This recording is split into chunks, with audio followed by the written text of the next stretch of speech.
Have you ever checked your blood pressure, seen numbers like 140, 150, or 160, and felt your heart jump from fear more than from the pressure itself? If this has happened to you, you're not alone.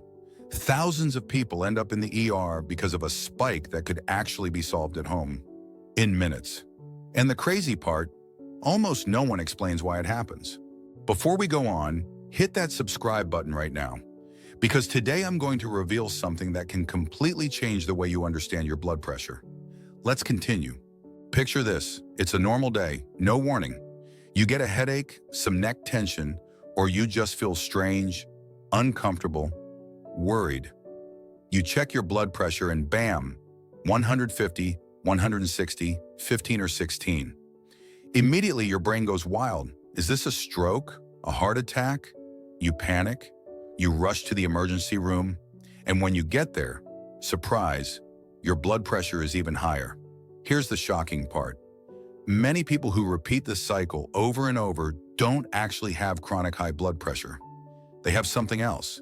Today I'll show you how to tell the difference, understand what's happening in your body, and most importantly, what you can do to bring those spikes down in just minutes without falling into the fear ER loop. Leave a comment if this has ever happened to you. I'm sure it has. What nobody explains. There's something else you need to know here. Your blood pressure doesn't exist in a vacuum. It's constantly reacting to what's happening around you. Think of it like a car engine. When you press the gas, the engine revs. When you relax your foot, it slows back down. Your body works the same way. When you're stressed, scared, in pain, or simply overwhelmed, your brain activates a built-in survival response. Hormones like adrenaline and cortisol tell your heart to pump faster and harder. Your blood vessels tighten a little. Your body prepares for action mode, even if the danger is just a bad day or an argument at home. This is why a person who just climbed stairs might show 150, and then 30 minutes later, sitting comfortably, show 125. Nothing broke, nothing failed. The body simply adapted. But because we associate high numbers with danger, many people misinterpret these temporary spikes as a sign of disease, when in reality, it's your body doing exactly what it's designed to do. When it's not a real problem, your blood pressure goes up and down throughout the day. That's normal. That's exactly how the body works. We're not robots. We're human beings. If you were arguing, exercising, stressed, or even at a funeral where emotions are intense, your pressure can spike for a moment. That does not mean you have hypertension. Here's the game-changing idea. A single isolated spike will not kill you. Chronically high blood pressure over months or years can. This is what almost no one explains, and it's why so many people panic unnecessarily. If this is helping you understand something nobody explains, hit subscribe. What comes next is the most important part. When you should worry. Another important detail, true hypertension doesn't depend on what you're doing. You can be resting, scrolling on your phone, or waking up in the morning, and your numbers are still high. That's why doctors rely on patterns, not isolated readings. Hypertension slowly damages the body without causing symptoms at first. That's what makes it so dangerous.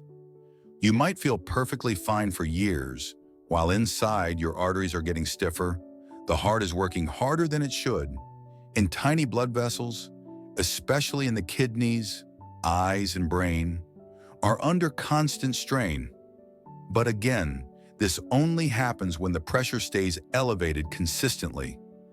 A spike because your dog scared you? Not the same thing. The trick to lower your pressure in minutes.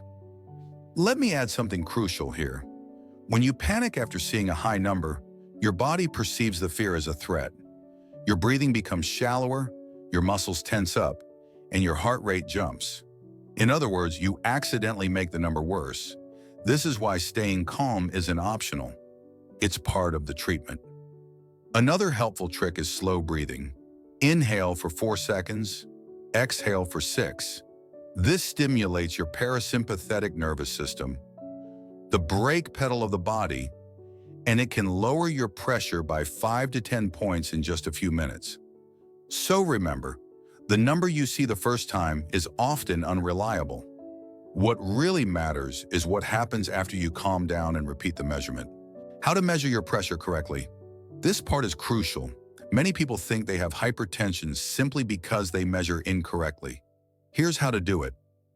1. Sit straight with your back supported. 2. Don't cross your legs. 3. Rest your arm on a table at heart level. 4. Place the cuff 2 or 3 fingers above your elbow crease. 5. Wait 3 to 5 minutes without talking.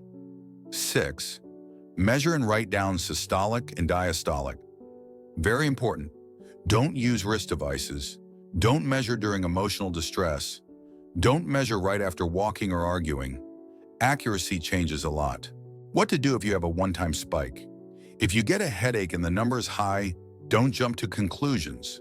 Do this. Check your pressure morning and night for 5 to 7 days. Write everything down, then show the results to your doctor. This tells you whether it was a simple spike or true hypertension.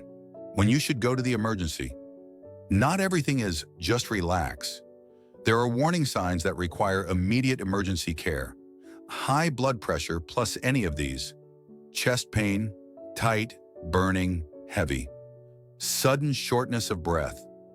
Numbness or weakness in any part of the body. Trouble speaking or sudden confusion. Blurry vision. Extremely high readings like 200 to 220. Here the number isn't the main issue. The symptoms are. It could be a heart attack, a stroke, or something serious. What if I really do have hypertension? Let's go a bit deeper here. Hypertension is extremely common, but the good news is that it's also one of the most treatable conditions in medicine. Even small changes can create huge improvements. For example, losing 5 to 7% of your body weight can drop your pressure by 5 to 15 points. Just 30 minutes of walking a day improves blood vessel flexibility. Reducing sodium can lower your average numbers within a week. Sleeping better reduces morning spikes dramatically. Medication is not a failure. It's a tool. And often, once habits improve, people can reduce their dosage or even come off medications under medical supervision. The key is consistency, not perfection. Here's the takeaway. Most blood pressure spikes are not dangerous. They're normal reactions to stress, pain, or emotional moments. What truly matters is the constant, everyday pressure. Now you know how to tell the difference, how to measure correctly, and how to bring your pressure down in minutes without panicking.